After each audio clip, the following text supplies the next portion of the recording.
Welcome to the official YouTube channel for the Colin Cowherd podcast. Go on, hit the subscribe button. There you go, right down there. If you want to be among the first to hear my weekly takes, NFL, college football, more, right there.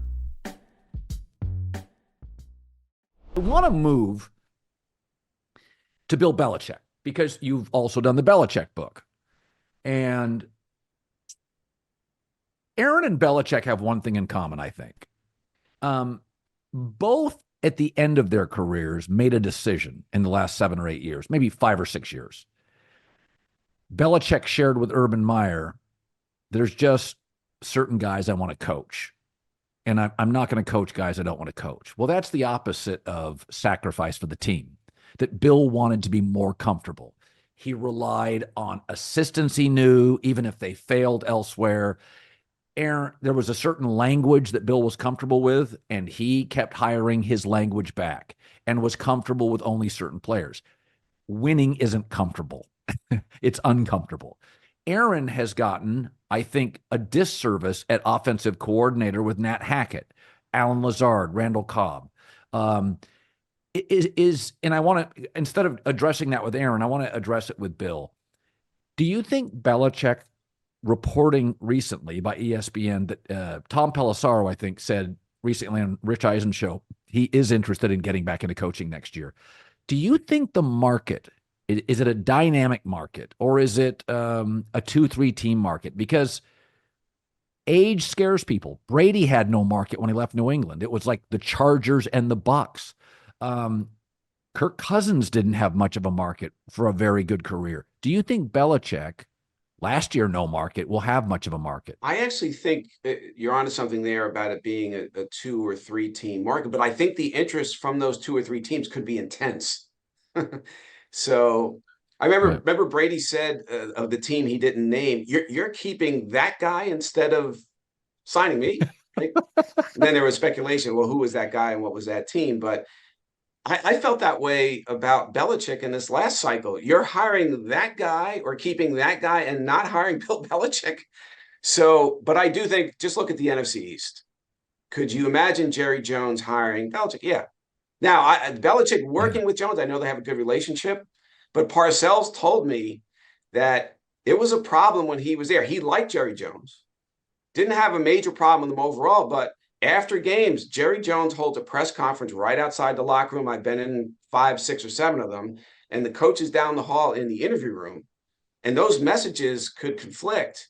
And Parcells said that was tough to deal with. Imagine Belichick down the hall saying nothing and Jerry saying everything outside the locker room. Now, maybe Bill can convince him not to do that anymore, but Jerry's been doing that for a long time. And he puts on a show. He'll talk about anything after a game. So that'll be interesting to watch, that marriage, if it happens. But the Giants, and if the Giants are, I don't know, 6-11 again this year, Dable's in trouble. And the Mara family loves the Parcells Belichick tree, and Bill will be sitting there. And at the end of the day, I've always felt this, that deep in a place he won't admit exists, Bill's a Giant. I mean, that's the one building he walked into. You saw it on NFL films where he was crying. He got emotional. So to end his career, if he could, the only reason he didn't get the job after Parcells stepped down, now Bill had already left for Cleveland, he left because he knew that George Young, the GM, hated him and was never going to hire him as head coach. So George Young, now in the Hall of Fame, and rightfully so, one of the best football men I've ever met, but he hated Belichick. So to go back and have that be his final job and to try to win a championship in New York, yeah, that would be something. And I think that's a possibility. And I don't think the Giants are going to be very good this year. So the Eagles, of course, also possibly in play. So if you're an NFC East head coach, beware, because I don't think Bill wants to go west. I think he wants to stay near home. And I think the Northeast that's who he is. And so I suspect there will be a lot of interest from 2 or 3 teams, and he'll get a job. Yeah, the other one I would throw out is Buffalo, although Sean McDermott's done a good job. There is a sense, as the AFC just keeps getting better, that Buffalo is kind of leaving some things on the floor. I don't think here's why I'll throw that one out.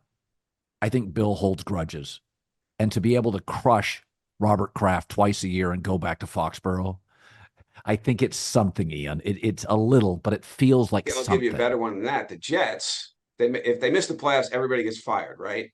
But what Right. if Aaron Rodgers makes 14 starts, gets hurt in the middle of the season, Tyrod Taylor takes the other 3 starts, plays a fairly high level of football, better than his final year in Green Bay, not as good as the MVP years.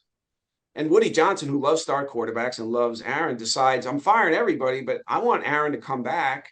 And I'll throw the kitchen sink at Belichick and say, you walked out on us on this before I became owner after 24 hours as head coach, and you dominated us for the better part of 2 decades. Why not finish your career here with a quarterback who's about as close to an aging Tom Brady as you can find and a guy you can work with? Yeah. And I mean, I think that's a long shot, but I wouldn't completely rule that out. When you attack these books, you make really good choices, and there's a lot of people who do this. The Belichick book, the Derek Jeter book, the Aaron Rodgers book. Um, while you're a columnist, while you're doing other work, a great dad, husband, you're a busy guy, right? Um, when you finished the Aaron book, what's the feeling of 2 to 3 years, a mile deep? What's the feeling for you? I think Are you just how do you I feel? sort of feel that these books take a few years off the end of your life. I hope not, but it does feel that way. But then when you have like that first copy in your hands, yeah, that is a pretty glorious feeling, I have to admit. And it is the hardest thing I've ever attempted to do in this business. And one of the maybe the second hardest was filling in for you.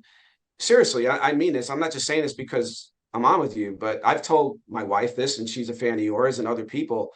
So I don't know, maybe 10 times, 11 times I did your show when you were at ESPN, when you were on vacation.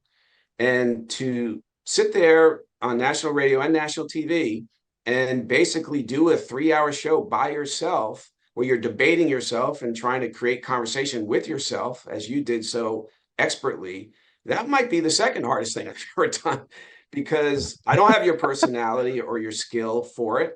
And so that was a fight. And it was just to try to reach a respectable level. And I felt like I owed that to you because they were putting me in your chair. And I mean that from the bottom of my heart. That might be the second hardest thing I've ever attempted in this business. So, and that's a credit to you because you're the best at it.